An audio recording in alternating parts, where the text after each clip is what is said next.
ओम अज्ञानतिमिरान्धस्य ज्ञानाञ्जनशलाकया चक्षुरुन्मिलितं येन तस्मै श्रीगुरवे नमः। नमो विष्णुपादाय कृष्णप्रेष्ठाय भूतले श्रीमते भक्तिवेदान्त स्वामीनिति नामिने। नमस्ते सरस्वते देवे गौरवाणी प्रचारिणे निर्विशेष शून्यवादी पाश्चात्य देशतारिणे। जय श्री कृष्ण चैतन्य प्रभु नित्यानंद श्री अद्वैत गदाधर श्रीवासदि गौर भक्त वृंद। हरे कृष्णा कृष्णा कृष्णा हरे हरे हरे राम राम राम हरे हरे।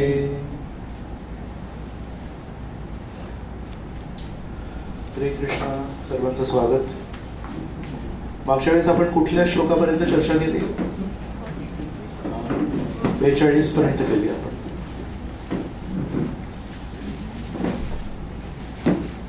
मागच्या चर्चेतून कोणाला काही एखाद दोन मुद्दे आठवत आहेत?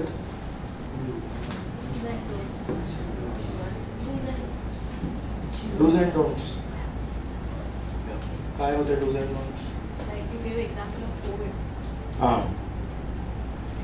या सो श्रीकृष्ण मनाला नियंत्रण करण्याच्या नाकारण्याला अर्जुन जेव्हा नाकारतात ते श्रीकृष्ण म्हणतायत की ध्यान योग प्रॅक्टिस करण्यासाठी मनावर नियंत्रण पाहिजे, आणि अर्जुन म्हणतात की मला नाही शक्य, मी वाऱ्यावर नियंत्रण करीन पण मनावर नियंत्रण नाही करणार. तेव्हा मग श्रीकृष्ण म्हणतात बरोबर आहे तुझं म्हणणं. मग त्यासाठी दोन गोष्टी आहेत. अभ्यासेन तू कौंतेय वैराग्येन च गृह्यते. तर कोविडसाठी आपण म्हटलं की आपण काय करायला पाहिजे ते पण करतो आणि काय टाळायला पाहिजे ते पण करतो. अभ्यास म्हणजे पुन्हा पुन्हा आपण प्रयत्न करायला पाहिजे, आणि वैराग्य म्हणजे चुकीच्या गोष्टींपासून दूर राहायला पाहिजे. अजून कोणाला काय आठवत आहे मागच्या चर्चेतून? अर्जुनाने त्याच्यानंतर मग अजून एक प्रश्न विचारला, असंशय महाभाव. यानंतर अर्जुनने पुन्हा एक प्रश्न विचारला श्रीकृष्णांना. काय म्हणतात अर्जुन? तर अर्जुन म्हणताय जो व्यक्ती या पथावर सुरुवात तरी करतो पण काही कारणास्तव समजा तो शेवटच्या स्थानापर्यंत पोहोचू नाही शकला, शेवट तो गाठू नाही शकला, मग अशा व्यक्तीचं काय झालं? त्याला जे काही तो करत होता ते पण नाही मिळालं, कारण त्याने ते सोडलं आणि योगी बनायचा प्रयत्न केला, आणि योग मार्गावर त्याला पूर्णत्व पण नाही लागलं. मग त्याला हे पण नाही ते पण नाही. तर त्याने काय प्रश्न विचारला की एक ढग असतो कधी कधी, आणि त्या ढगाला पूर्ण वारा येऊन त्याचे लहान लहान तुकडे करतो, त्या ढगाचं काय अस्तित्व आहे? तसं मी पण एक प्रश्न विचारतोय. तर अर्जुन एकदम प्रामाणिकपणे हे सगळे प्रश्न विचारतात श्रीकृष्णांना. मग श्रीकृष्णांनी काय उत्तर दिलं त्याचं सारांश रूपात?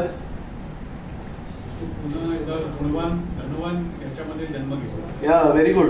सो श्रीकृष्ण काय म्हणतात माहितीये? नाही कल्याण कृत कश्चित दुर्गतीम तात गच्छति. आपण त्याच्यामध्ये चर्चा केली होती की तात हा शब्द म्हणजे जेव्हा कोणी प्रेमाने कोणाला हाक मारतात तेव्हा तात म्हणतात. तर श्रीकृष्ण अर्जुनाला कधी म्हणतात कौंतेय, कधी म्हणतात महाबाहो, कधी म्हणतात भारत. पण या श्लोकामध्ये इतका हा छान संवेदनशील प्रश्न आहे की एखाद्याने सुरुवात केली आणि तो अर्धवट राहिला तर त्याचं काय? तर तेव्हा श्रीकृष्ण अगदी प्रेमाने त्याला म्हणतात तात, या जगामध्ये नाही कल्याण कृत कश्चित, कधीही तुम्ही चांगल्या मार्गावर चालले, दुर्गतीम तात गच्छति, अशा व्यक्तीचं कधीही वाईट होऊ शकत नाही. आज न उद्या त्याला ते मिळणारच. तर त्यामध्ये गोडवा आहे श्रीकृष्णाच्या त्या बोलण्यामध्ये. आणि मग जसं आपले माधव प्रभू म्हणतायत तसं म्हणतात की दोन प्रकारच्या त्याला पुढचं जीवन मिळतं. शुचिनाम श्रीमताम गे योगभ्रष्टो अभिजायते. तर श्रीमंत घरामध्ये कोणाला मिळतं आणि पवित्र परिवारामध्ये कोणाला मिळतं?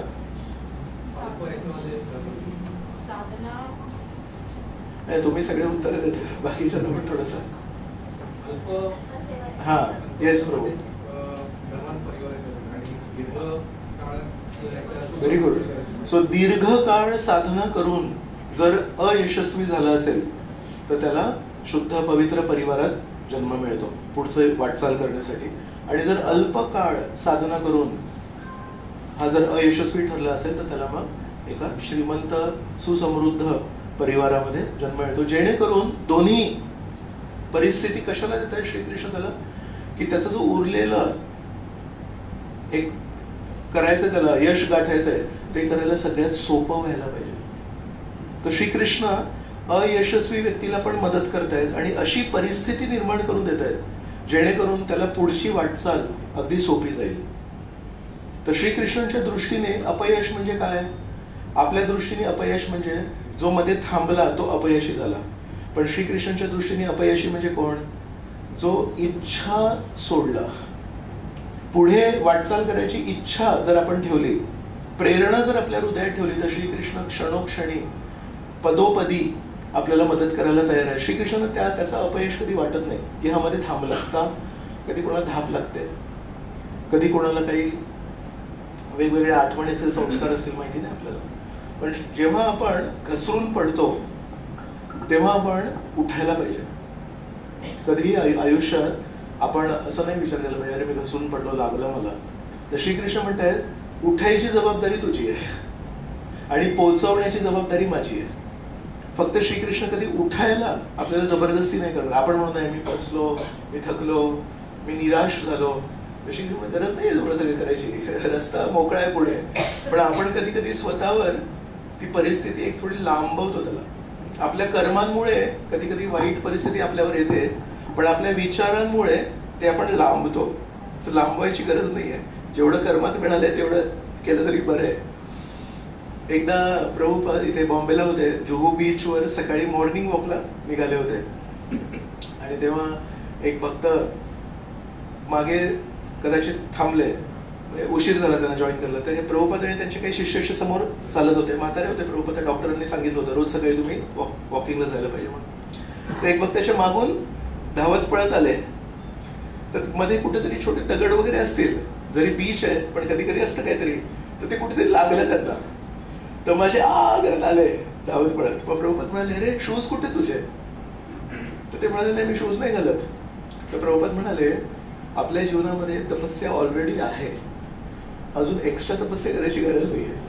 बेसिकली म्हणायचं होतं की नको तिथे करायची गरज नाही.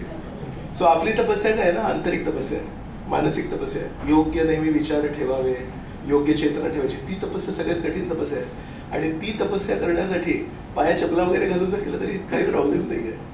सो कर्म आपल्याला परिस्थिती देतात, पण त्याचा अवधी किती आहे हे आपण ठरवतो. तर आपल्याला ते नेहमी लक्षात ठेवायला पाहिजे. सो आपण पुढे जाऊया. सो अध्याय क्रमांक 6 याचे हे विभाग आहेत आणि आपण एक एक विभाग पूर्ण केलाय. आज शेवटचा हा विभाग आहे, पण 1-2 श्लोक मागचे उर्वरित आहेत. तर हा आपण श्लोक बघितला होता मागच्या वेळेस. अथवा योगिनामेव मूले भवति धीमताम् एतद्धि दुर्लभतरम् लोके जन्म यदीदृशम्. पटकन भाषांतर वाचो. अथवा दीर्घकाळ योगाभ्यास केल्यानंतर अपयशी ठरलेला तो अत्यंत बुद्धिमान योगी व्यक्तींच्या कुळात जन्म घेतो. खरोखर अशा प्रकारचा जन्म या लोकी अत्यंत दुर्लभ आहे.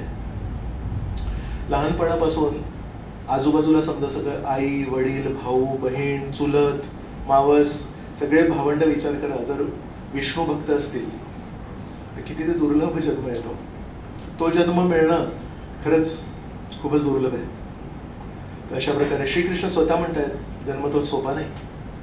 तर हे आपण चर्चा केली होती. अयशस्वी योगी आहे, त्याला सुरुवातीला स्वर्गात विषय सुख मिळतं, मग अल्प काळानंतर अपयश असेल तर श्रीमंत परिवारात आणि दीर्घ काळानंतर अपयश असेल तर सुसंस्कृत परिवारात त्याला जन्म मिळतो. आपण पुढचा श्लोक घेऊया. तत्र तं बुद्धी संयोगम लभते पौर्वदेहिकम यतते च ततो भूयः संसिद्धौ कुरु नंदन. असं भाषांतर.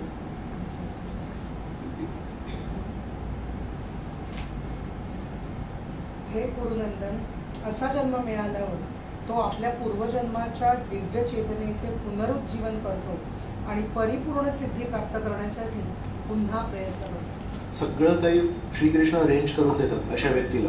तर खूप एक छान गोष्ट आहे ही भागवतात येते. आणि एक भरत महाराज होते.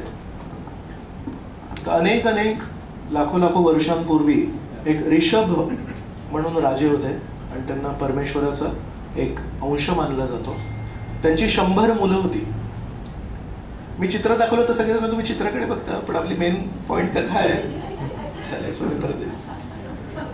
सो एक ऋषभ म्हणून राजे होते, त्यांची 100 मुलं होती आणि त्या 100 मुलांमध्ये सर्वात मोठा जो मुलगा होता त्याचं नाव होतं भरत. तर भरत ऋषभ नंतर भरत हे राजे झाले. तर प्रभुपाद त्या तात्पर्यामध्ये लिहितात की भरत महाराज राजे होण्याच्या पूर्वी या प्रांताचं नाव होतं इलावृत वर्ष. आणि भरत महाराजांनी राज्य केलं, इतकं उत्कृष्ट राज्य केलं, त्यामुळे मग याचं नाव परिवर्तन झालं भारतवर्ष म्हणून. तर संस्कृतामध्ये एक नेहमी ती पद्धत आहे, वडिलांचं नाव असतं आणि त्या वडिलांच्या मुलाला वडिलांशी जर नावाशी जोडायचं असेल तर त्याला आ करतात. तसं श्रीकृष्णांना नेहमी आपण वासुदेव म्हणतो आणि श्रीकृष्णांच्या वडिलांचं नाव आहे वसुदेव. तर वसुदेवाचा मुलगा वासुदेव. तर तसं भरत यांनी जे राज्य केलंय तर त्या राज्याचं नाव आहे भरतापासून झालं म्हणून भारतवर्ष. तर ते भरत महाराज यांच्यावरून याचं नाव भारतवर्ष झालं. काही लोकांचं असं म्हणणं आहे की दुष्यंतचा मुलगा जो होता भरत त्याच्या अनुसार पण आहे, पण 2 वेगवेगळी मत आहेत. तर हे जे भरत महाराज आहेत खूप परमेश्वराप्रती आकर्षित होते आणि त्यांनी खूप छान पद्धतीने राज्य केलं. पण एक काळ असा आला जेव्हा त्यांना वाटलं की आता आपण थोडं वेदांमध्ये 2 मार्ग सांगितलेत. एक आहे प्रवृत्ती मार्ग आणि एक आहे निवृत्ती मार्ग. तर प्रवृत्ती मार्ग म्हणजे आपापल्या वृत्तीप्रमाणे, आपापल्या सामाजिक परिस्थितीप्रमाणे, आपल्या वयोगटाप्रमाणे आपल्या ज्या काही जबाबदाऱ्या आहेत त्या सांभाळायच्या आणि त्या जबाबदाऱ्या सांभाळता परमेश्वराप्रती जी जबाबदारी आहे ती पण सांभाळायची. आई वडील भाऊ बहीण नोकरी जे काही करायचं ते सगळं करायचं आणि त्याच्यामध्ये मग श्रीकृष्णांप्रतीची परमेश्वराप्रती ती पण जोडायची. त्याला म्हणतात प्रवृत्ती मार्ग. आणि एक आहे निवृत्ती मार्ग. निवृत्ती मार्ग म्हणजे तेच श्रीकृष्ण, पण ऐहिक जबाबदाऱ्यांना इतकं प्राधान्य न देता परमेश्वराप्रती पारमार्थिक आपली जी जबाबदारी आहे त्याला सगळ्यात जास्ती प्राधान्य देणं. तर दोन्ही जबाबदाऱ्या आहेत, दोन्ही मार्ग आहेत ते एकाच ठिकाणी जातात, परमेश्वर प्राप्तीसाठी आहेत. तुमच्यातून कधी कोणी मुंबईमध्ये लोकल ट्रेननी प्रवास करतात? ओके, काही लोक आहेत ते करतात. सो इथून जर बोरिवलीला जायचं असेल तर काय ऑप्शन्स आहेत लोकल ट्रेन मध्ये? एक फास्ट आहे, स्लो आहे. ओके, 2 ट्रेन त्याच्यातले फास्ट आणि स्लो, राईट? सो फास्ट म्हणजे पटकन जाणं, वेळ वाचणं. मग फास्ट ट्रेनचं तिकीट जास्ती असतं? अरे असायला पाहिजे. Is right. सो फार गमतीची गोष्ट आहे की फास्ट ट्रेनचं तिकीट तेवढंच असतं आणि स्लो ट्रेनचं तिकीट तेवढंच असतं. पण काही लोक स्लो ट्रेननी जातात का? तर कदाचित त्यांच्याकडे वेळ असेल किंवा फास्ट ट्रेनमध्ये कारण वेळ कमी लागतो तर गर्दी खूप असते, त्याच्याला घाई नाहीये. तो म्हणतो काय असं 20 मिनिटं जाऊन काय करायचंय ट्रेनमध्ये बसो, पण हे नुसतं मारामार असते तर ती नको, राईट? सो ट्रेनचं तिकीट तेच आहे, म्हणजे पैसे किती मोजायचे तेवढेच आहे. एकाने गेलं तर थोडे हाल अपेष्ट होतील, थोडी गर्दी असेल, थोडा फुल बॉडी मसाज होतो कधी कधी आणि लवकर पोहोचणार. पण समजा कोणाला फुल बॉडी मसाज नको असेल, प्राणायाम करायचा असेल तर मग त्यांनी should go by slow train, right? So प्रवृत्ती मार्ग आणि निवृत्ती मार्ग हे something like slow train and fast train. So प्रवृत्ती मार्ग इज स्लो ट्रेन, निवृत्ती मार्ग इज फास्ट ट्रेन. जरा हाल अपेष्ट होतात पण पटकन पोहोचतात, त्याग हे सगळं करायला लागेल. आणि प्रवृत्ती मार्ग म्हणजे सगळ्या जबाबदाऱ्या नीट सांभाळायच्या, थोडा छान श्वास वगैरे घ्यायचा, छान एकदम आनंदाने जायचं, पण वेळ लागेल. पण एक गोष्ट आहे, फास्ट ट्रेन आणि स्लो ट्रेन दोन्ही बोरिवलीला जातात. स्लो ट्रेन मध्येच कुठे तर बंद नाही पडत. तसंच जर ऍक्च्युली आपण प्रवृत्ती मार्ग पालन केलं तर शेवटी परमेश्वर भेटतील, निवृत्ती मार्ग केला तरी परमेश्वर भेटतील. फक्त दोघांचे जे प्रवास आहे, प्रवासाची क्वालिटी वेगळी आहे. कोण लवकर पोहोचेल, कोणी नंतर पोहोचेल. तर भरत महाराज हे प्रवृत्ती मार्ग पालन करत होते, एक राजे होते. तर त्यांच्या सगळ्या जबाबदाऱ्या त्या सांभाळून, परिवाराप्रती जबाबदाऱ्या सांभाळून. पण एक असा क्षण आला त्यांच्या जीवनामध्ये जेव्हा त्यांना वाटलं की ही ट्रेन खूपच स्लो चालली आहे आणि खूप प्राणायाम झाला आता मला, आता थोडं हेड मसाज, बॉडी मसाज झाला तरी चालेल, पण आता लवकर पोहोचायचंय मला. असं प्रत्येकाच्या जीवनामध्ये येतो क्षण. तर त्यांनी विचार केला आता मी निवृत्ती मार्ग स्वीकारणार. तर त्यांनी सर्व त्यांच्या जबाबदाऱ्यांचा त्याग करून जंगलाकडे निघून गेले. तर उत्तर भारतामध्ये गंडकी नदी आहे. तर त्या गंडकी नदी पवित्र मानली जाते. आणि कधी कोणी ब्राह्मणांच्या घरी जर तुम्ही गेलात, तर जुन्या काळाचे जर ब्राह्मण असतील तर त्यांच्या घरी एक ना शालिग्राम शिला असते. तर शालिग्राम म्हणजे एक दगड नाही म्हणणार, शिला आहे. तर ती विष्णूंपासून अभिन्न आहे. तर ही जी शालिग्राम शिला आहे ही गंडकी नदीमध्ये मिळते. ती पवित्र गंडकी नदी. तर तिथे हे भरत महाराज आहेत, ते तपस्या करत होते आणि नेहमी परमेश्वरावर ध्यान करायचे. आणि जरी इतके उत्कृष्ट राजे आहेत की त्यांच्यावरून या जगाचं नाव बदललं, म्हणजे त्यांचं कर्तृत्व किती मोठं असेल. राजे अपयशी नाही आहेत ते. त्यांना राज्य नाही करता आलं, चला इथे नाही काही मिळालं, चला परमेश्वर तरी गाठूया, असं नाहीये. यशस्वी आहेत, नाव कमावलंय. त्यांनी स्वतःहून हे सगळं त्यागलं आणि परमेश्वराला साध्य करण्यासाठी जंगलात निघून गेले. एकदा काय झालं, जेव्हा नदी काठी ध्यान करत होते, एक तिथे हरिण आली, मादा हरिण, आणि ती गर्भवती होती. तर ती अशी पाणी पित होती. पक्ष्यांना बघितलंय कधी, फांदीवर बसलेले असतात, कधी स्थिर नसतात पक्षी, नेहमी भीतीग्रस्त असतात, नेहमी बघत असतात. तसे काही काही प्राणी आहेत जे शक्तीहीन आहेत. लांडगा, वाघ, सिंह, हत्ती यांच्याकडे अमाप शक्ती आहे, स्वतःचं संरक्षण करू शकतात. हरिण जर बघितलं तुम्ही, तो नेहमी चलविचल असतो, कारण हरिणाकडे फक्त पळायची शक्ती आहे, हरिणाकडे लढायची शक्ती नाही. तर तो मादा हरिण जी होती ती पण पाणी पित होती आणि पटकन इकडे तिकडे बघायची. आणि अचानक एका क्षणात कुठेतरी एक सिंह होता, त्या सिंहाने जोराने डरकाळी फोडली आणि दचकतो ना माणूस, तसा ती जी मादा हरिण होती, पोटात बाळ होतं, ती अशी एकदम दचकली. आणि जेव्हा सिंहाचा आवाज येतो तेव्हा हरिण एकच गोष्ट करतो, काय म्हणून पळण्याचं. तर तो तिथून पळू लागले ते. आणि कुठल्या दिशेने पळणार, जिथून आवाज आला त्याच्या विरुद्ध दिशेने. तर सिंह कुठे असेल, पाण्यात असेल की जमिनीवर असेल? जमिनीवर असेल. म्हणजे आता कुठल्या दिशेने जायला लागेल? पाण्याच्या दिशेने. सो विचार करा कशी परिस्थिती आहे की इथून आवाज आला म्हणून ती नदी पार करायला लागली. पण नदी पार करता करता काय झालं, ते दचकण्याच्या याच्यामध्ये बेसिकली पोटातलं जे बाळ होतं ते खाली पडलं, बाहेर पडलं आणि ते नदीमध्ये पडलं. आणि ते नदीमध्ये, वाहत्या नदीमध्ये ते बाळ पडलं, तर ते वाहू लागलं. आणि हे दृश्य त्या आईने बघितलं. तर कॅन यू इमॅजिन त्या आईची काय परिस्थिती. आधीच ते हरिण त्याच्यामध्ये दचकलेलं, त्याच्यामध्ये बाळ अचानक नकळतपणे खाली पडलं आणि ते बाळ वाहत चाललंय. तर तिला काही कळलंच नाही. ती पार केली, नदीला पार केलं त्या हरिणाने, आणि तिथे एक जाऊन अशी ती कोसळली, पडली, मृत्यू झाला त्या हरिणाचा. काय करणार, आई आहे ना. आणि मग हे सगळं दृश्य एका क्षणामध्ये भरत महाराजांनी बघितलं.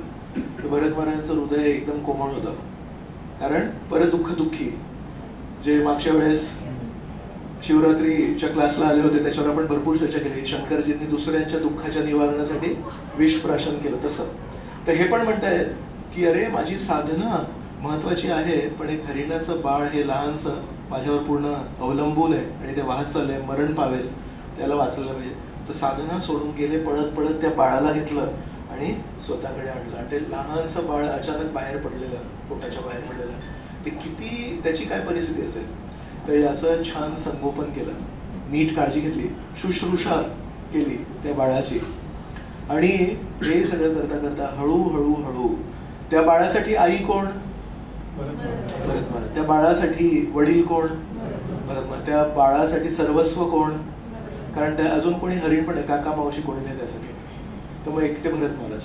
भरत महाराज जेव्हा ध्यान करायचे तेव्हा ते हरिण यायचं, लहानसं हरिण. मोठं पण गोड असतं नाही, आकर्षक असतं.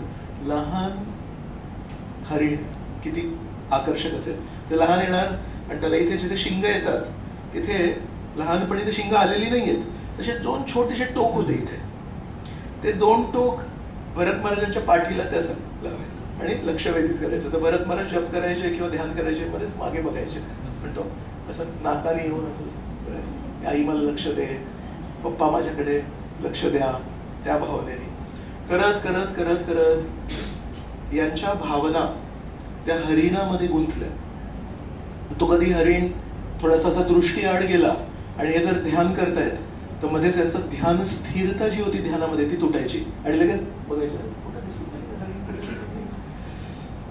झोपी जायचे तेव्हा त्या हरिणाला आपल्या छातीवर ठेवायचे सुरक्षित ठेवण्यासाठी. जेवायचे तेव्हा शेजारी त्या हरिणाला ठेवायचे. कुठे जंगलात दुर्वा, फुलं परमेश्वराच्या आराधनेसाठी जेव्हा आणायला जायचे तेव्हा सोबत हरिणाला घेऊन जायचे. हरिण आणि ते जसे वडील आणि मुलगा अशाच प्रकारे झाले होते.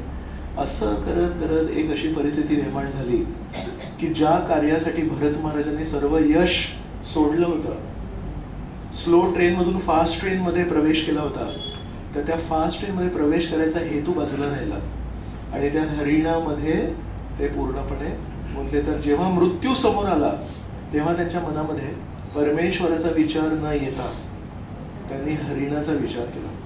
आणि समोर चंद्र आहे तर चंद्राला एक नाव आहे शशांक, ते एका सस्याचा त्याच्यावर एक असा एक आकार दिसतो, तर त्यांना त्या सस्याच्या आकारामध्ये पण हरिण दिसलं. म्हणजे कधी कधी आपण म्हणतो ना, एका व्यक्तीमुळे आपण इतके आवृत्त होतो, भावनात्मक होतो की सगळीकडे तेच व्यक्ती दिसतात. तर तसं त्याला हरिण दिसायला लागलं. तर चंद्रामध्ये तो म्हणतो तो बघ हरिण मला दूर गेला की काय, चंद्राचं सौभाग्य आहे की हरिण तिथे जाऊन बसलंय, पण माझं सौभाग्य नाही की हरिण आहे. असं करत करत करत करत जेव्हा मृत्यू आला त्यांनी हरिणाचा विचार केला. आणि त्याच्यामुळे इथे आपण बघतोय की सुरुवातीला परमेश्वर प्राप्तीसाठी जंगलात गेले, मग त्या हरिणाला वाचवलं आणि मग यज्ञ किंवा त्यांची तपस्या करता करता हरिणाकडे जास्ती लक्ष आहे. आणि मग करता करता जेव्हा मृत्यू आला तेव्हा मृत्यू समयी पण त्यांना तो हरिण लक्षात आला. मग साधनेमध्ये असा एक नियम आहे की मृत्यू समयी आपण जे काही आठवण करतो ते आपल्याला शरीर मिळतं. तर त्यांना एका हरिणाचा जन्म मिळाला. तर भरत महाराज 9 स्तर आहेत भक्तीचे. आदौ श्रद्धा, तथा साधू संग, अथा भजन क्रिया, अनर्थ निवृत्ती स्यात्. आधी श्रद्धा असते आपल्याला. मग श्रद्धेमुळे आपण कुठेतरी सत्संगाला बसतो, प्रवचनाला बसतो किंवा काहीतरी पुस्तक उघडून बसतो आणि त्या पुस्तकाच्या मार्फत किंवा सत्संग कार्यक्रमाच्या मार्फत एखाद्या साधूशी आपला संबंध येतो. तर आदौ श्रद्धा तथा साधू संग. मग साधू काय करतात, नेहमी आपल्याला काहीतरी भजन क्रिया देतात. आपल्याला सांगतात तुम्ही काहीतरी जप करा, तुम्ही वाचन करा, तुम्ही काहीतरी सेवा करा. नेहमी परमेश्वराशी नातं जोडण्यासाठी आपल्याला नेहमी प्रेरणा देतात. तर साधू संघानंतर भजन क्रिया. जे जे लोक भजन क्रिया चांगलं करतात, परमेश्वराशी नामस्मरण करतात किंवा त्यांचं वाचन करतात, तर हृदयातले जे अनर्थ आहेत ते अनर्थ निवृत्ती, अनर्थ त्यांचे हळूहळू धुतले जातात. मग त्यानंतर एक स्तर होतो निष्ठा. निष्ठा म्हणजे स्थिरता येते. त्याआधी अनिष्ठिता भक्ती आहे आणि नंतर येते निष्ठिता भक्ती. म्हणजे परिस्थिती आपल्याला हलवू शकत नाही, पण निष्ठा स्तराच्या आधी जेव्हा हृदयामध्ये अनर्थ आहेत, जर परिस्थिती बदलली तर कदाचित आपल्या हातातून भक्ती सुटू शकते. तर निष्ठा. निष्ठानंतर येते रुची. निष्ठाच्या स्तरावर जेव्हा आपण प्रामाणिकपणे भक्ती करतो त्यात थोडी कुठेतरी गोडवा लागतो, तर चव लागते. रुची नंतर येते आसक्ती.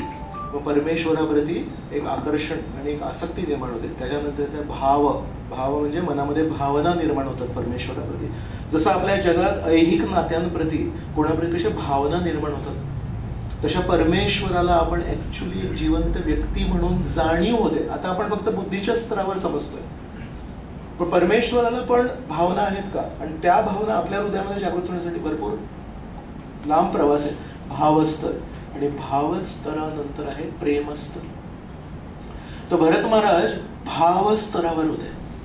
एवढा सगळा प्रवास त्यांनी गाठला होता. फक्त थोडासा अंतर गाठल्यानंतर त्यांना प्रेम स्तर मिळणार होतं. पण भौतिक जग असं आहे की कुठल्याही क्षणी आपल्याला धोका होऊ शकतो. तर म्हणून एका साधकाने नेहमी जागृत राहिलं पाहिजे आणि नेहमी सतर्क राहिलं पाहिजे. तर हे भावस्तरावर आहेत आणि भावस्तरावर असून जंगलात गेलेत. सर्व यश अगदी तुच्छ म्हणून सोडून गेलेत. पण एका हरिणाप्रती आकर्षण झालं आणि त्या आकर्षणामध्ये चूक आहे का ते? एका लहानशा हरिणाच्या परावलंबी बाळाला जो असा वाहत चालला आणि कदाचित बुडून मरेल, त्याला वाचवणं चुकीचं आहे का? मागच्या वेळेस आपण याच्यावरच तर बोललो, परदुःख दुःखी. मग चुकलं कुठे की त्यांनी त्या करुणा भावनेला आपल्या साधनेच्या वर वजन दिलं. आपण हे जे शिकतोय की दुसऱ्यांबद्दल आपल्या मनामध्ये दयाभावना असावी, हे कसं शिकलो आपण? परमेश्वराबद्दल आपण परमेश्वराचे विचार ऐकले, परमेश्वराच्या भक्तांची मानसिकता ऐकली मागच्या वेळेस, तेव्हा आपल्या लक्षात आलं की आपल्यामध्ये पण ती दयाभावना पाहिजे. तर जे वाचून, गीता वाचून, भागवत वाचून, रामायण वाचून, श्रवण करून, नामजप करून आपल्यामध्ये तो एक सद्गुण निर्माण झालाय की दुसऱ्यांबद्दल पण काळजी करावी, तर ती जर आपण इतकी काळजी केली की आपली साधना थांबली. दुसरा एक उदाहरण म्हणजे मी छान दुर्बळ झालोय आज आणि सकाळपासून काही खाल्लं नाही, तर अजिबात शक्ती नाही आहे. मग प्रसाद खूप छान खाल्ला आणि प्रसाद खाऊन एकदम स्ट्रॉंग झालो. मग आता स्ट्रॉंग झाल्यावर कोणतरी बाहेर विचारतो की प्रभूजी मला बॅग उचलायला मदत करणार का, सूटकेस आहे खूप मोठी. आणि मी जाऊन ती सूटकेस उचलली. तर सूटकेस उचलायला शक्ती कुठून आली माझ्यात? प्रसाद घेऊन खाऊन. जर खाल्लं नसतं तर ती सुटकेस उचलायची शक्ती आली असती का? नाही. पण आता मी त्यांची सुटकेस उचलली. मग त्यांचे अजून कोणी एक मित्र, ते म्हणाले माझी पण सुटकेस तुम्ही उचलणार का? हो. ती पण असं पुढचे 12 तास आता मी केवळ सुटकेसच उचलतोय. का बरं? कारण दुसऱ्यांना मदत करणं गरजेचं आहे. पण दुसऱ्यांना मदत करता करता मी पुन्हा एकदा खायला विसरलो. परत काय परिस्थिती होणार माझी?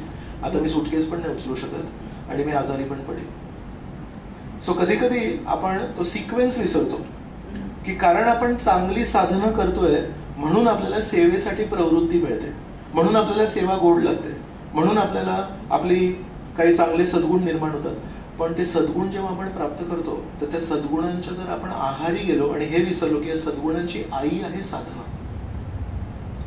सद्गुण आपल्यामध्ये काय आले? सत्संगामुळे आले. तर कधी कधी आपण इतके बिझी होतो की सत्संगाला मग आपण कमी प्राधान्य देतो की नाही आता मी मोठा भक्त झालो, आता मी पुढे निघून गेलो. तर आपण कधी हे नाही विसरायला पाहिजे की मुलगा आणि मुलगी किती चांगली असेल पण आईशिवाय तो मुलगा आणि मुलगी जन्म नाही येत. म्हणून आईला कधी विसरायला कामा नये.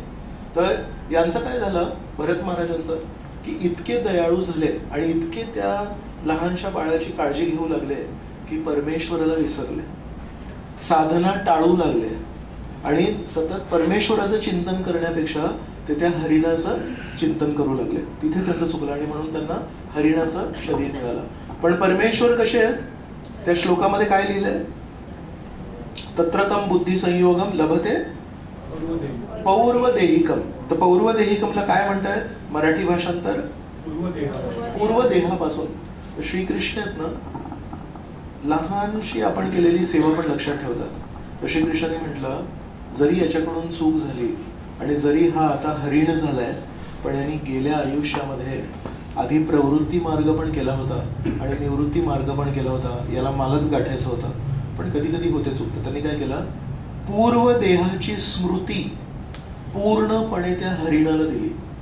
तर हरिण शरीर आहे पण त्याला सगळं काही आठवतंय. मी भरत महाराज होतो, मी काय करत होतो, मग मी जंगलात गेलो, मग पथभ्रष्ट झालो. मग त्यांना काय केलं?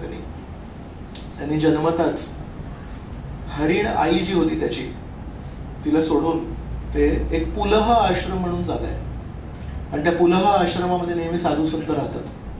तर हे हरिण आपल्या आईला सोडून त्या बाल रूपात पण, कारण ती स्मृती होती, साधूंच्या आश्रमात जाऊन राहायचा आणि त्याने पूर्ण आयुष्यामध्ये कधी हिरवं गवत नाही खाल्लं. गायींना, या सगळ्या प्राण्यांना हिरवं फ्रेश रसदार गवत आवडतं. पण या हरिणाने तपस्या केली. पहिल्या क्षणापासून म्हणाले मी आता तपस्या करणार आहे आणि नेहमी जमिनीवर पडलेली वाळलेली पानं खाल्ली आणि आयुष्यभर आणि म्हणाला आता एकदा मी चूक केली, आता नाही चूक करणार. तर नेहमी आपल्या परिवारापासून अनासक्त राहिला, साधूंचा संग केला, त्यांच्याकडून जे काही मंत्र उच्चारण वगैरे जे काही ऐकलं ते सगळं ऐकलं आणि कठोर साधं जीवन जगला आणि नंतर ते शरीर त्यांनी सोडलं. मग त्याला परत एकदा मनुष्य शरीर मिळालं. कारण यावेळेस त्यांनी नीट निवृत्ती मार्ग केला होता. आणि मग या शरीरामध्ये त्याला त्याचं नाव नाही दिलंय, तर शुकदेव गोस्वामी त्याला म्हणतात जड भरत म्हणून. त्यांनी कशी वागणूक केली मला काहीच कळत नाही, मी मंदबुद्धी आहे. ऍक्च्युली खूप हुशार होते, त्यांना सगळं काही आठवतंय, पण म्हणाले आता गुंथागुंथी अजिबात करणार नाही.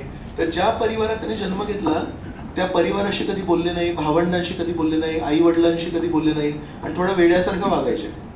तर म्हणून एका जड पदार्थाप्रमाणे वागायचे, तर म्हणून त्यांचं नाव आहे जड भरत. तर अशा प्रकारे ही एक स्टोरी भागवतामध्ये आहे. आणि अनेक वेळा आपण ऐकतो गजेंद्राची स्टोरी आहे हत्तीची. तर गजेंद्र एक इंद्रद्युम्न म्हणून एक राजे होते आणि एकदा परमेश्वरावर ध्यान करत होते. तर बाजूनी अगस्त्य ऋषी गेले त्यांच्या शिष्यांसह आणि हे ध्यान करण्यामध्ये इतके मग्न आहेत की त्यांनी अगस्त्य ऋषींना नमस्कार पण नाही केला. मग अगस्त्य ऋषी म्हणाले, तुला साधू संतांना नमस्कार करायला पण वेळ नाही आहे. तर म्हणाले, तू जड बुद्धीचा आहेस. तर म्हणून ते म्हणाले, तुला जड शरीर देतो मी. तर त्यांना शाप दिला की तुला हत्तीचं शरीर मिळेल. तर हत्ती कसं आहे, जड बुद्धी आणि शरीर पण जड आहे, त्याचं हालचाल नाही करू शकत तो. म्हणजे तुझी बुद्धी जड आहे, तर तुला ते शरीर मिळालं पाहिजे. मग ते गजेंद्राच्या शरीरामध्ये मग त्यांनी ते पूर्वीचं इंद्रद्युम्न महाराजांचं त्यांची स्मृती होती. पण जेव्हा मगरीने त्यांना पकडलं तेव्हा त्याला एक लक्षात आलं की आता परमेश्वराला हाक मारायची. मग त्यांनी कमळ फुल घेतलं आणि परमेश्वराला अर्पण केलं. परमेश्वर आले, त्या मगरीला मारलं आणि मग यांना पण मुक्त केलं. तर मग तेव्हा तशा अनेक अनेक गोष्टी आहेत ज्याच्यामध्ये असं लक्षात येतं की परमेश्वर जरी चूक झाली असेल आपल्याकडून, पण आपली जी प्रगती आहे ती आपल्याकडून कधी घेत नाही. आणि यथाशक्ती आपल्या पात्रतेप्रमाणे पूर्व संस्कार किंवा पूर्व विचार किंवा पूर्व स्मृती आपल्याला देतात, जेणेकरून आपली प्रगती चालत राहील. तर ते श्रीकृष्ण इथे गीतेमध्ये म्हणतात, पूर्वाभ्यासेन तेनैव ह्रियते हि अवशोऽपि सः जिज्ञासूरपि योगस्य शब्द ब्रह्म अतिवर्तते. स्लोजी वाचना भाषांतर. आपल्या पूर्वजन्माच्या दिव्य चेतनेच्या आधारे तो आपोआपच आपली इच्छा नसतानाही योगाभ्यासाकडे आकृष्ट होतो. असा जिज्ञासू योगी सदैव वेदोक्त कर्मकांडात्मक तत्वांच्या अतीत असतो. जसा हा चुंबक आहे, चुंबक नैसर्गिक लोखंडाला आकर्षित करतो, तसंच हा जो पथभ्रष्ट योगी आहे याला पुढच्या जन्मीमध्ये का कोणाचं एक नैसर्गिक आकर्षण असतं. आपोआप त्यांना असं वाटतं की अरे मंदिरात किंवा लहानपणापासून शास्त्रांप्रती परमेश्वराप्रती एक लहानपणापासून नैसर्गिक आकर्षण असतं. तर अशा प्रकारे श्रीकृष्ण, तो गोड प्रश्न होता अर्जुनाचा की पथभ्रष्ट योग्याचं काय, त्यासाठी एवढं छान 3-4 श्लोकांमध्ये उत्तर देतात आणि सांगतायत, या मार्गावर जे काही तुम्ही कमवाल ते कोणी चोरी नाही करू शकत. तर म्हणून आपण प्रत्येक ठिकाणी मेहनत करतो, पण त्या क्षेत्रातलं जे यश आहे ते आपलं कोणीतरी चोरी करू शकतं. धन चोरी करू शकतं, आपली कधी काही मालमत्ता असेल ती कोणीतरी चोरी करू शकतं. फक्त भक्ती मार्गातील आपण आपला जो ठेवा आहे तो कधीही कोणीही चोरू नाही करू शकत. अगदी आपण त्याचा नाश केला तरी आपण नाश नाही करू शकत. परमेश्वर म्हणतात, नाही तू मला विसरशील पण मी तुला विसरणार नाही. श्लोक क्रमांक 45. प्रयत्नाद्यतमानस्तु योगी संशुद्ध किल्बिषः अनेक जन्म संसिद्धस् ततो याति परां गतिम्. वाचणार भाषांतर. आणि जेव्हा योगी सर्व पापापासून शुद्ध होऊन अधिक प्रगती करण्याचा प्रामाणिक प्रयत्न करतो, तेव्हा अंततः अनेकानेक जन्माजन्मकाळाच्या अभ्यासानंतर सिद्धी संपादित केल्यावर त्याला परमलक्ष्याची प्राप्ती होते. सो याच्यामध्ये एका शब्दाला म्हणजे रंग बदललाय. काय शब्द आहे तो? अनेक जन्म संसिद्धी. तर त्याचं काय आहे भाषांतर? अनेक जन्म नंतर. सो अष्टांग मार्गाचा परमेश्वर जेव्हा वर्णन करतायत तर सगळं वर्णन केलं. मन कसं बसायचं आहे आणि काय करायचं आहे आणि मनावर नियंत्रण करणं किती महत्वाचं आहे आणि मनावर नियंत्रण कसं करायचं आहे. आणि जरी ते हे सगळं करून पण आपण पथभ्रष्ट झालो तर मी मदत करीन. पण शेवटी सारांश काय देत आहेत आता? म्हणतात या मार्गावर सिद्धी प्राप्त करणं सोपं नाही आहे. म्हणतात अनेक जन्मानंतर. एवढा हा असा खडतर रस्ता आहे. म्हणतात एवढं सोपं नाही आहे. फार कमी लोक आहेत जे एका जन्मामध्ये या मार्गाने सिद्धी प्राप्त करू शकतील अष्टांग योग मार्गाने. तर अनेक वेळेस लाखो वर्ष तपस्या करून पण अपयश येतं. मग पुन्हा श्रीकृष्ण मदत करतात. मग पुढच्या जन्मी परत 2 पाऊल, मग परत अपयश, मृत्यू, मग असं अनेक जन्म संसिद्धस.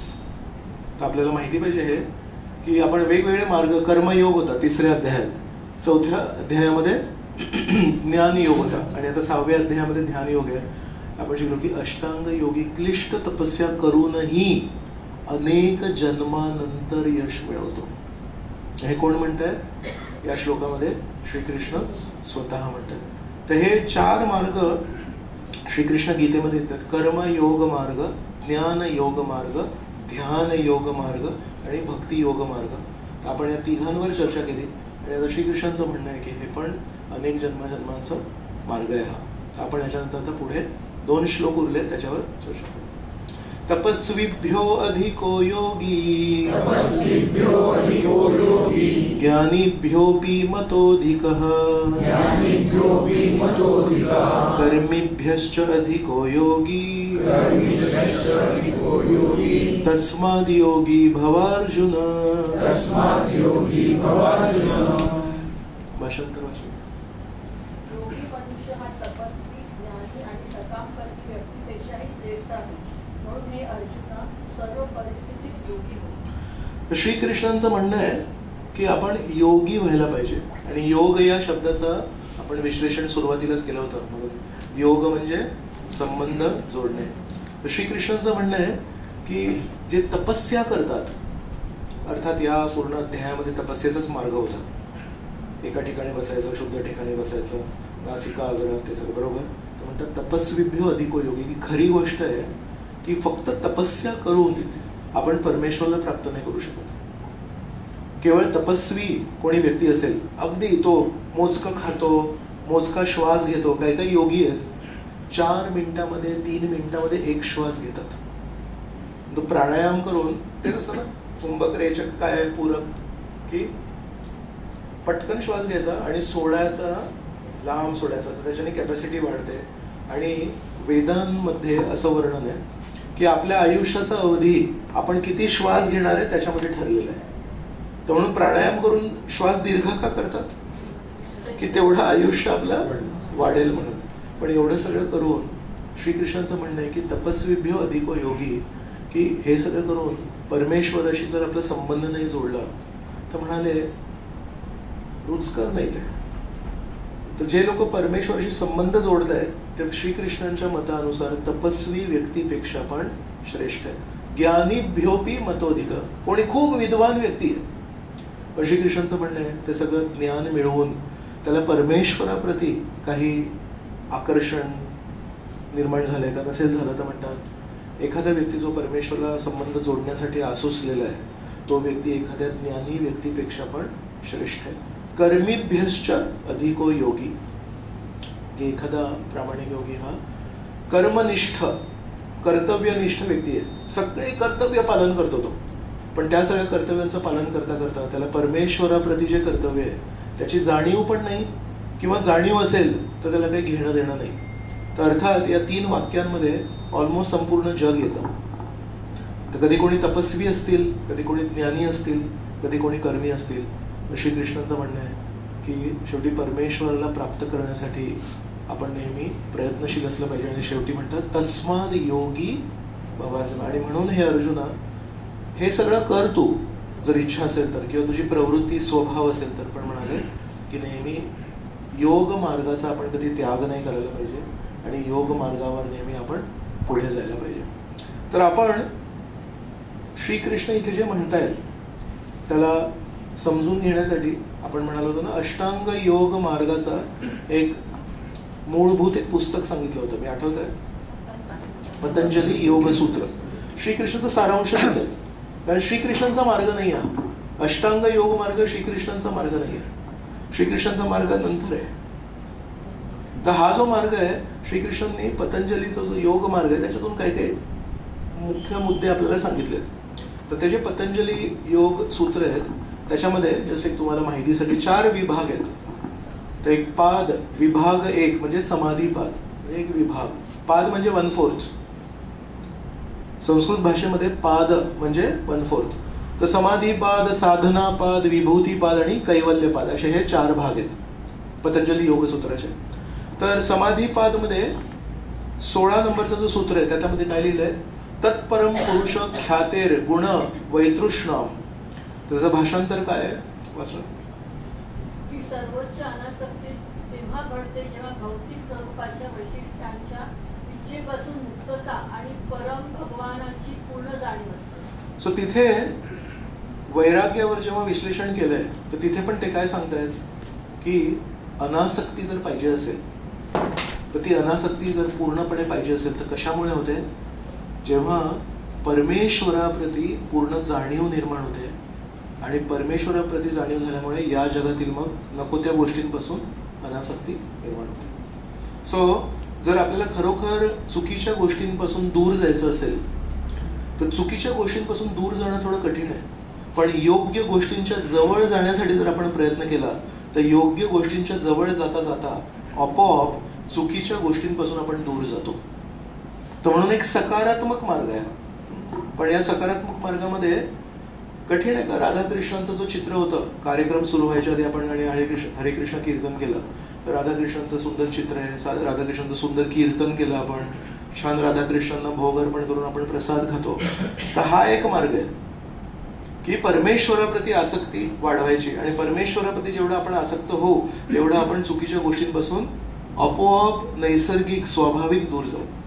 तर इव्हन पतंजली योगसूत्रामध्ये पण पतंजली ऋषी पण जरी त्यांचा भर अष्टांग मार्गावर असेल पण तिथे पण ते असं म्हणतायत की शेवटी परमेश्वराप्रती आसक्ती निर्माण करून ते शक्य होतं. तर श्लोक क्रमांक 59 आणि अध्याय क्रमांक 2 यामध्ये श्रीकृष्णांनी हेच म्हणाले, विषया विनिवर्तन्ते निराहारस्य देहिना रसो वर्जम रसोप्यस्य परम दृष्ट्वा निवर्तते. तर श्रीकृष्ण या श्लोकामध्ये म्हणतात, वाचणार तुम्ही वाचणार 2.59 भाषांतर. ही सर्वोच्च नाही हे त्याचं मी हे तर पतंजली योगसूत्र आहे. देहधारी जीवात्मा येस वाचा. देहधारी जीवात्मा जरी इंद्रियोपासून निवृत्त झाला तरी त्याची इंद्रियाविषयांबद्दलची गोडी राहते, परंतु उच्चतर रसाचा अनुभव घेऊन अशी कार्य थांबवल्यास तो चैतन्यामध्ये स्थिर होतो. सो परम दृष्ट्वा निवर्तते. जेव्हा उच्च रस आपण आस्वादन करतो तेव्हा निम्न स्तराचे रस मग आपल्याला आकर्षित नाही करत. अजून एक 3 श्लोकांचा एक संदर्भ आहे. तर हे समाधी पाद 1 मध्ये सूत्र क्रमांक 21 तर म्हणतात, तीव्र संवेगाना आसन्न. त्यामध्ये लिहित आहेत, अत्यंत तीव्रतेने पालन करणाऱ्यांसाठी योग मार्गावर कौशल्य लवकरच प्राप्त होईल. काय म्हणतात, योग मार्गावर अष्टांग योग मार्गावर जर तीव्रता असेल तर तुम्हाला लवकर यश मिळेल. हा एक श्लोक आहे. मग सूत्र क्रमांक 21 आहे. आता 22 मध्ये काय म्हणतात, मृदू मध्यमा अधिमात्रत्वा ततः अपि विशेष. त्यानंतर तीव्र मध्यम किंवा अल्प पालनानुसार आणखी स्तर आहेत. सो तीव्रता जर असेल तर लवकर मिळेल, पण मध्यम स्तर असेल अल्प स्तर असेल तरी चालेल. आता याच्यानंतरचं 3रं सूत्र, सूत्र क्रमांक पुढचा कुठला असेल 23. त्यामध्ये काय लिहिलंय, ईश्वर प्रणिधानात वा. वा म्हणजे किंवा. त्याचं भाषांतर वाचणार तुम्ही, वाचणार विजय. किंवा सर्व तोपरी भगवंत यावर अत्यंत गहन ध्यानाच्या पद्धतीने. So this are connected. 3 श्लोकाज आर कनेक्टेड. सो 21 मध्ये काय म्हणताय, अत्यंत तीव्रतेने तुम्हाला अष्टांग योग मार्गाचं पालन करायला लागेल तर तुम्हाला यश लवकरच प्राप्त होईल. दुसऱ्यामध्ये म्हणतात, पण काही लोक तीव्र असू शकतात, मध्यम असू शकतात किंवा काही सॉफ्ट असू शकतात. पण एक 3rd ऑप्शन आहे, ज्याला हा अष्टांग मार्ग खूप कठीण वाटतोय, सरळ बसायचं, हे नाही खायचं ते नाही खायचं, त्यासाठी तीव्र मार्ग आहे, ईश्वर प्रणिधानात वा. जर परमेश्वरावर ध्यान केलं तर एवढं सगळं करायची गरज नाहीये. पण ज्यांना परमेश्वराप्रती आकर्षण नाही, मग त्यासाठी सगळे ते यम नियम आसन प्राणायाम प्रत्याहार धारणा ध्यान समाधी ते 8 योग आहेत. आणि तीच गोष्ट जर आपण परमेश्वराच्या सेवेत केले तर अगदी सुलभ आणि अगदी सोपा मार्ग आहे. आता इव्हन पतंजली योगसूत्रामध्ये पण पतंजली ऋषी असे नाहीत की नाही मी ते सगळं सांगणार नाही, म्हणतात हे सगळं नाही केलं ना खूप क्लिष्ट आहे तो मार्ग, अष्टांग योगाचा मार्ग. अजून एक संदर्भ, तर हे हा आहे हे झालं ना आपलं, नाही हा साधनापद सूत्र क्रमांक 1. तपः स्वाध्याय ईश्वर प्रणिधानानी क्रिया योग, याचं भाषांतर आहे. बसवा तुम्ही. तपस्या, सखोल अभ्यास, परम भगवंत यांच्यावर अत्यंत गहन ध्यान ही गतिमान क्रिया योग साधनेचे घटक आहे. तर खरोखर जर गतिमान असायचं असेल तुम्हाला अष्टांग योग मार्गावर पण, तर फक्त तपस्या करून नाही चालणार, फक्त स्वाध्याय करून ईश्वर प्रणिधानानी. So but nobody speaks all this. आज जे काही योगा क्लासेस चालू आहेत, नोबडी विल स्पीक ईश्वर प्रणिधान. ईश्वर प्रणिधान तिथे परमेश्वराचं नाव नाहीये, तिथे फक्त अनुलोम विलोम आणि सकाळी लवकर उठा संध्याकाळी लवकर झोपा, यम नियम मध्येच सगळा योग संपतो. ऍक्च्युअली द गोल इज दिस. आणि इव्हन पतंजली योग, म्हणून मी हे का कोट करतोय, कारण गीतेमध्ये सांगितलं लोक म्हणतात हे इस्कॉनचे लोक फक्त गीता कोट करतात, but is one Patanjali Yoga Sutra. So he is also saying ईश्वर प्रणिधान. तर शुकदेव गोस्वामी आहे दुसऱ्या स्कंदामध्ये खूप सुंदर श्लोक म्हणतात. ते म्हणतात तपस्विनो ज्ञानपरा यशस्विनो. तपस्विनो ज्ञानपरा, दुसरे एक लोक आहे ज्यांना खूप ज्ञान आहे.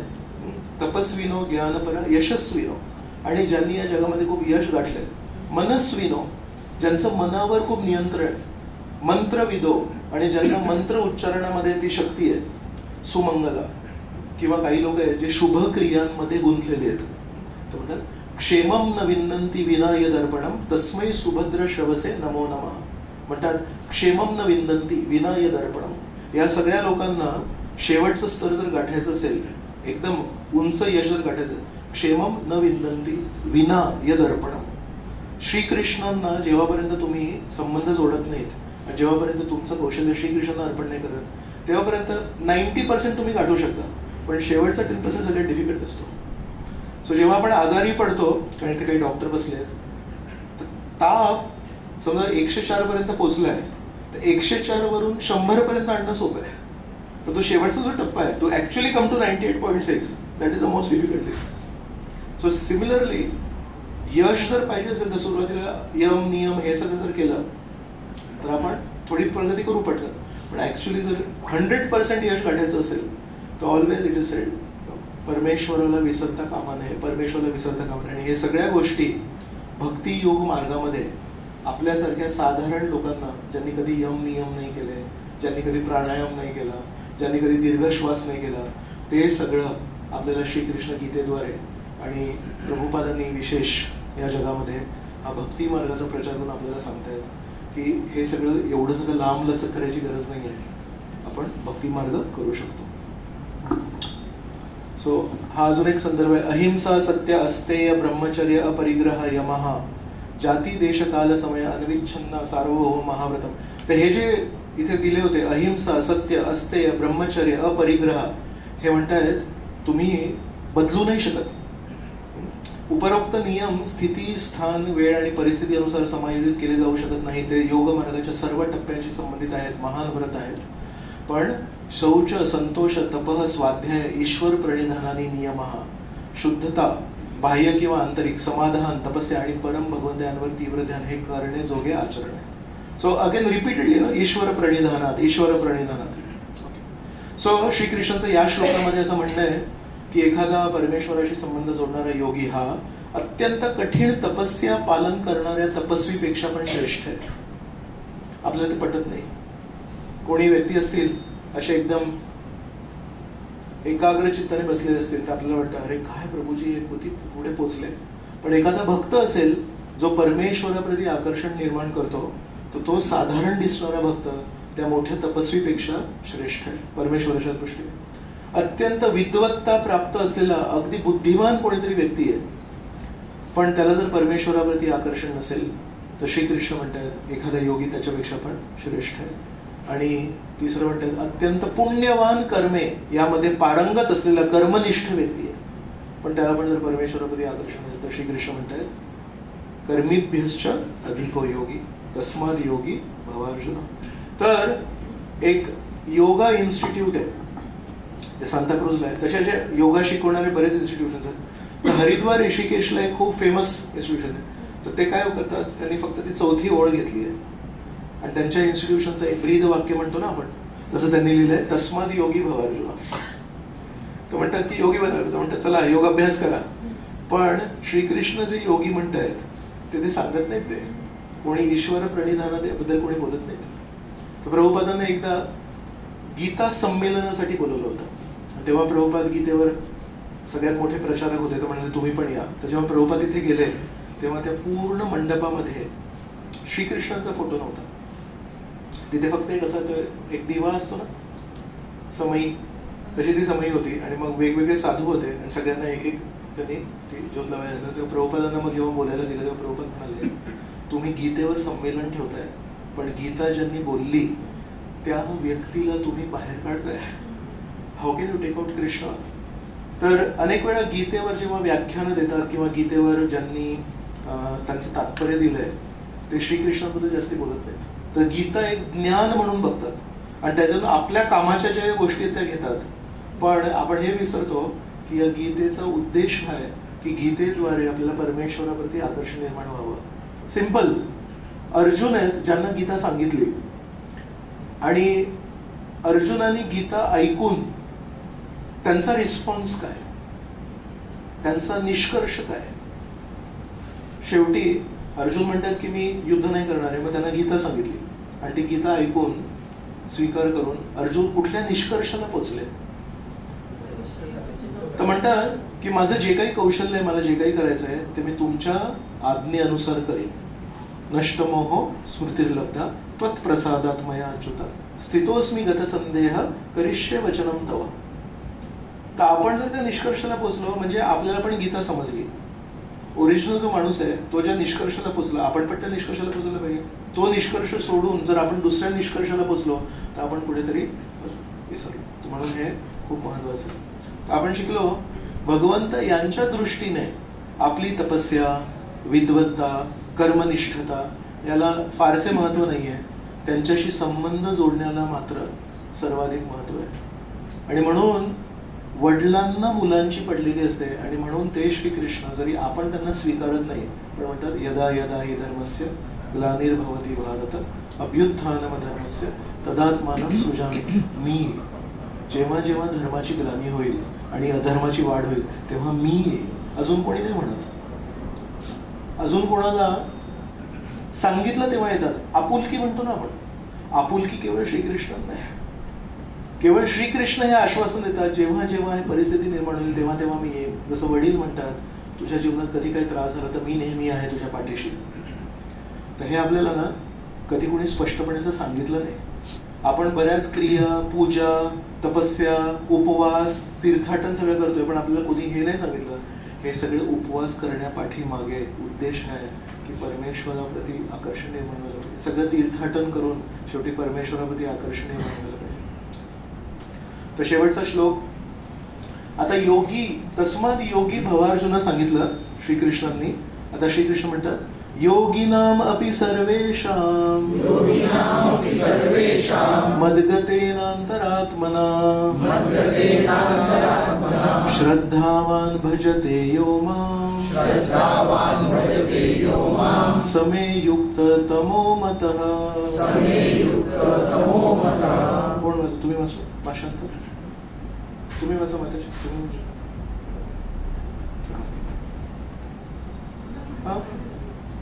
आणि सर्व योग्यांमध्ये जो योगी दृढ श्रद्धेने सदैव माझ्यामध्ये वास करतो, अंतःकरणातही माझे चिंतन करतो आणि माझी दिव्य प्रेममयी सेवा करतो तो माझ्याशी पूर्णपणे योगमुक्त असतो. योगमुक्त तोच सर्वश्रेष्ठ योगी होय असे माझे मत आहे. सो अगेन लास्ट श्लोका या अध्यायाचा माझे मत. तर समे युक्त तमो मतः. माझं मत काय आहे? संस्कृत भाषेमध्ये जसं इंग्लिशमध्ये पॉझिटिव्ह केस, कंपॅरेटिव्ह केस आणि सुपरलेटिव्ह केस. म्हणजे काय?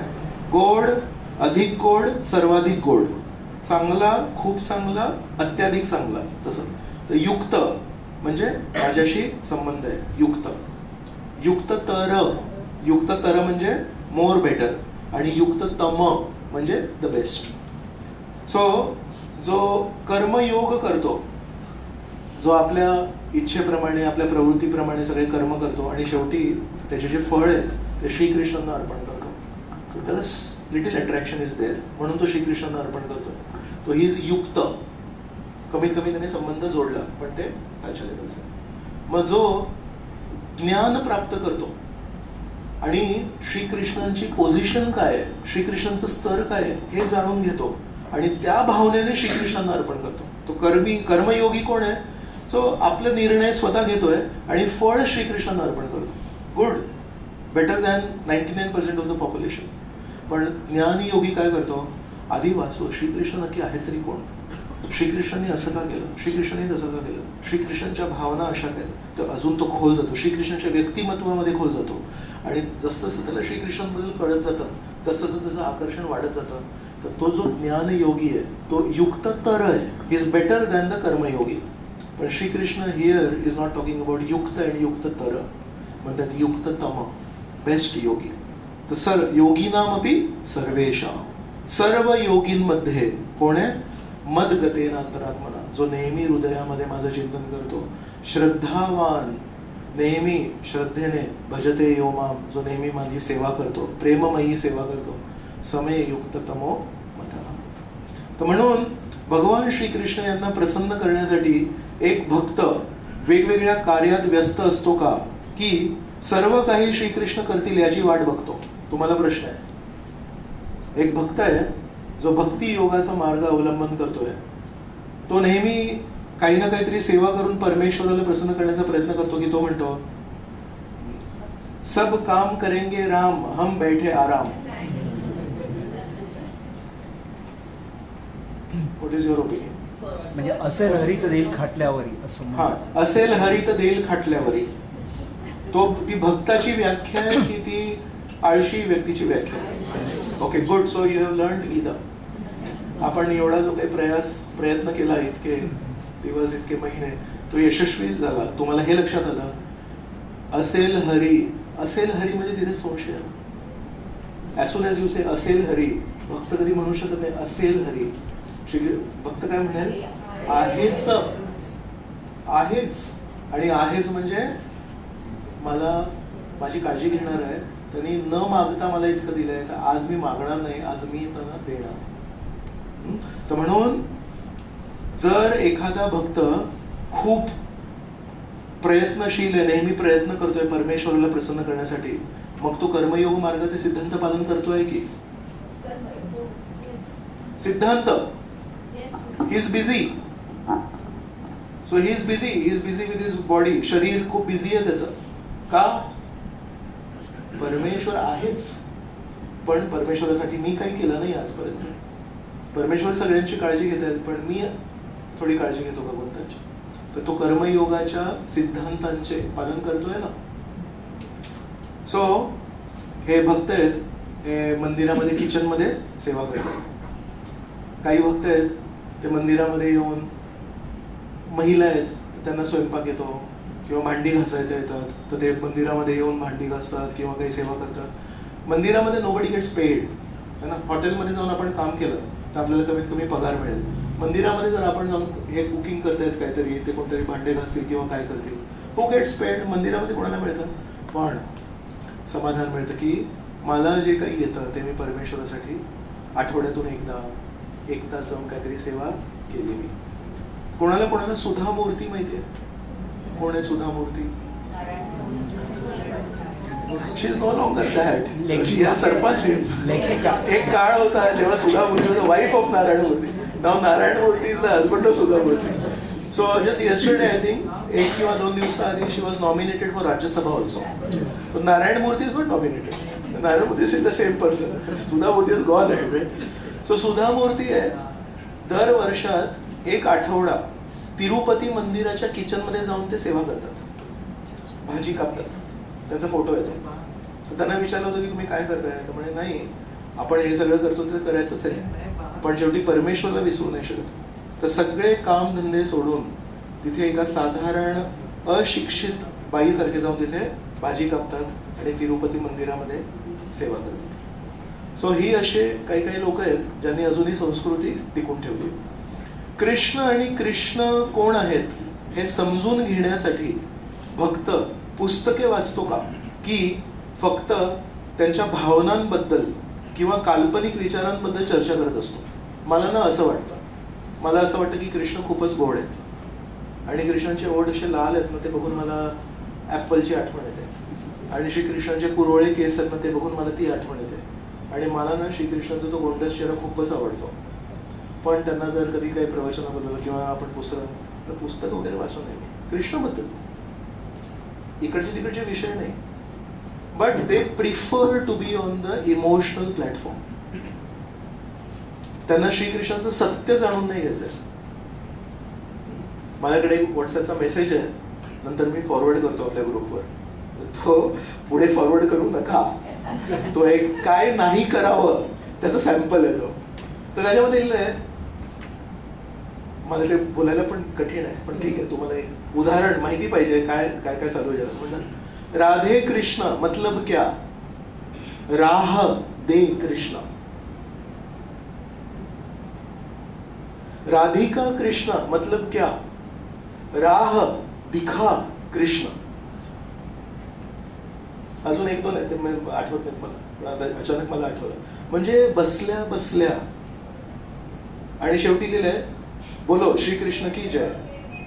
तर जो साधारण माणूस आहे ना, ज्याने कधी गीता प्रवचन नाही ऐकले, ज्याने कधी सत्संग प्रोग्राम कधी ऐकला नाही, भागवत नाही ऐकलं कधी नाही, तो काय म्हणतो, काय चांगलं आहे, राधा कृष्ण मतलब क्या है. राधा नावाची कोणी व्यक्ती नाहीये, राह दे कृष्ण. म्हणजे माझ्या जीवनामध्ये मी फसलोय, माझ्या जीवनामध्ये राह दिखा, राह दे मुझे. एका अर्थाने वाटतं तो श्रीकृष्णाची स्तुती करतोय की अहो मी पथभ्रष्ट आहे, मी आंधळा झालोय आणि राह दे कृष्ण, आपही मुझे राह दिखाओ, है की नाही. But it is the biggest insult to Krishna when you say Radhe Krishna. there is Radhe is nobody called Radhe. राह दे कृष्ण, राधिका नाहीये कोणी, राह दिखा कृष्ण. अशा प्रकारे बसल्या बसल्या या बुद्धीचा गैरवापर करून पुस्तकं न वाचता किंवा योग्य व्यक्तींकडून श्रवण न करता लोक काहीही बोलतात. याच्या पुढे पण मला भरपूर काय काय कानावर आहे, पण मी ते तुमचं मन भ्रष्ट करणार नाही. ते सगळे माझ्या चुकीचे पापकर्म आहेत, ते सगळं ऐकलंय मी. But people keep speaking so many things about Krishna also. तर ते सगळं जर आपल्याला करायचं असेल then we are not devotees. Because devotees wants to know the truth about Krishna.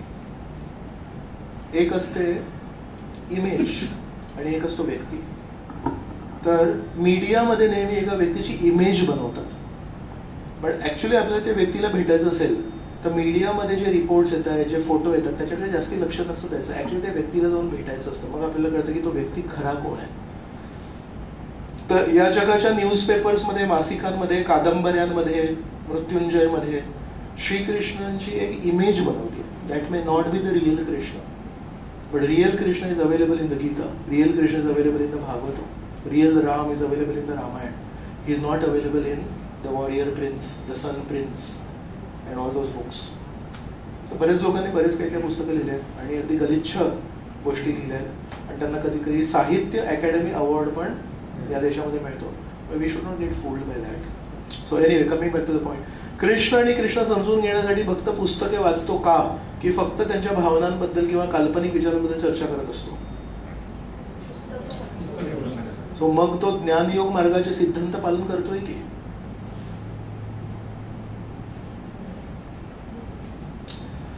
भक्त आहेत ते नेहमी शास्त्रांवर आधारित बोलतात.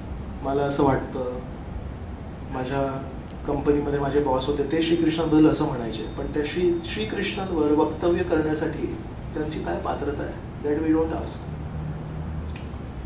एक भक्त भगवान श्रीकृष्ण यांच्या नामाचे, स्वरूपाचे, गुणांचे, दिव्य लीला यांवर ध्यान करतो का, नामावर कधी ध्यान करतो का एक भक्त, आणि त्यांच्या लीलांवर कधी ध्यान करतो का, त्यांच्या गुणांवर कधी मनन करतो का, की बाकी सर्व कामात व्यस्त असल्या कारणाने भगवान श्रीकृष्ण यांबद्दल विचार करण्यासाठी त्याला वेळ नाही.